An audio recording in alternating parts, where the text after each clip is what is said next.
Welcome to Sentence Structure Error Mixed Constructions. Before we talk about mixed constructions, let's talk first a little bit about the basic structure of English sentences. Most English sentences start with a subject, a noun phrase that functions as the topic of the sentence.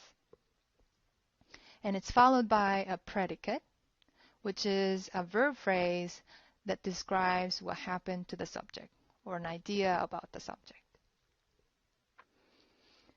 So now we have a complete sentence. This apartment is an ideal place to live in. Now, if you want to add some more information about this basic sentence, such as for whom is this apartment ideal, why is it ideal, when is it ideal, you could add something like, for college students, this apartment is ideal. In this case, for college students is an adverb phrase, meaning a phrase that adds some additional information to the main part of the sentence. You could add something a little longer, such as, when the weather is cold, the apartment is an ideal place to live in. In this case, we call this an adverb clause because we have a separate subject and a verb. But basically, both of these phrases have the same function. They add some additional information to the main part of the sentence. They can come at the beginning of sentences, like this, or they can come at the end of sentences, like this. But when these phrases come at the beginning of sentences like this, we call them an introductory phrase or an introductory clause. Because these phrases come before the main part of the sentence to introduce or set up some context for the main part of the sentence. So in a way, these phrases are like supporting actors because they don't play any major roles, but they help set up the stage for the main actor before the main actor comes. Now, do you notice these commas? We put commas here in order to indicate that these phrases are only introductory, meaning they're not essential to the main message of the sentences. So with this basic English structure in mind, let's move on to talking about mixed constructions. I want you to read these two sentences and think about what is wrong with the sentence structures.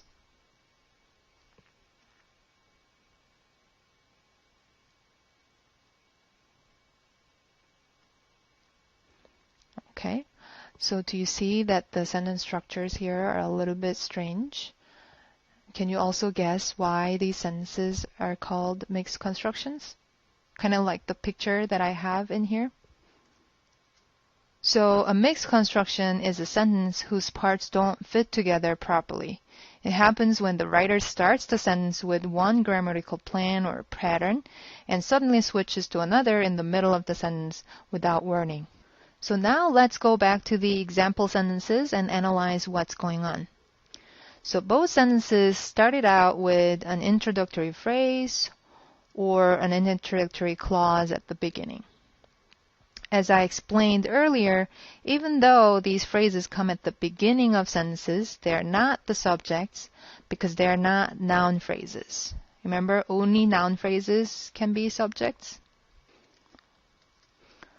So these phrases are simply there to set up some context for the main message or add some non-essential information to the message, but they're not the subjects. But then they're followed by verb phrases, which are underlined in blue, as if they were the subjects. So these sentences are confusing because they're missing the subjects. In other words, we don't know what can help students keep in touch with their teachers by using Facebook, or in B, what will help release the stress from studying when students participate in community service. Then why do you think people make such mistakes? This kind of error is actually very common in the first drafts, even among native speakers. Because when we are writing the first draft, our ideas are still developing and our plans keep changing. So we could start a sentence with certain grammar plan or pattern in mind, but halfway through we forget or change our minds about it and add parts that don't really fit the original pattern we had in mind. So for example, the writer started out with introductory phrases like this at the beginning, thinking he's going to add the main subject later, but then halfway through the sentence, he forgets how he started the sentence.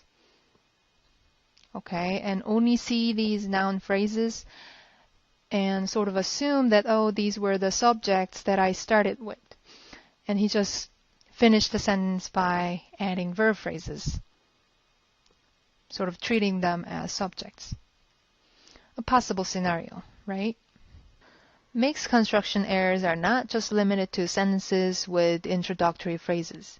A sentence with double subjects or verbs is also a type of mixed construction happening for similar reasons. So take a look at this sentence and see if you can find the problem. So this sentence actually starts with a subject, a noun phrase, as you can see.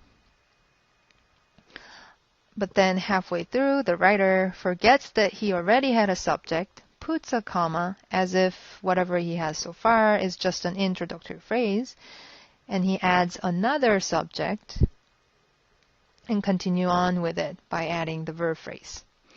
So now what he ended up with is what we call double star or double subjects. And of course, in English, this is not a correct sentence structure. We can't avoid mixed constructions 100% all the time because, as I said, it's a natural mistake that we make in the first draft when your ideas are still developing. However, you can always go back to your first draft and fix the errors. And here are some tips. The first step is to always reread your sentence and figure out what you really intended to say in that sentence. Then you have two options. The first option is to keep the beginning introductory phrase as it is and add the missing subject. In this case, you can say students can keep in touch. And don't forget to add a comma here after the introductory phrase. Even though comma is not always required, it helps you and your readers to remind yourself that what you wrote so far is just an introductory phrase and the main subject is still coming. The second option is to change the beginning part by eliminating the preposition, so it's no longer a prepositional phrase, and sort of turning it into a noun phrase by just saying using Facebook can help students. The second sentence can also be revised with similar strategies. So the first option is to keep the beginning part, the introductory phrase, and add a comma and add a missing subject. The second option is to change the beginning part, change the introductory phrase into a noun phrase so it can serve as a subject. Now let's talk about how to revise the double subject or the double start example. So the first option you have is to keep the beginning subject, the first subject, and change the second part by getting rid of the subject and add some kind of a verb phrase. Or you could change the first subject into an introductory phrase by adding a preposition at the beginning. For example, for people of lower socioeconomic status, comma, life is full of survival pressure and stress. So there are other types of mixed constructions that we didn't cover. So if you want to check out more, you can refer to these sources. Thank you for listening.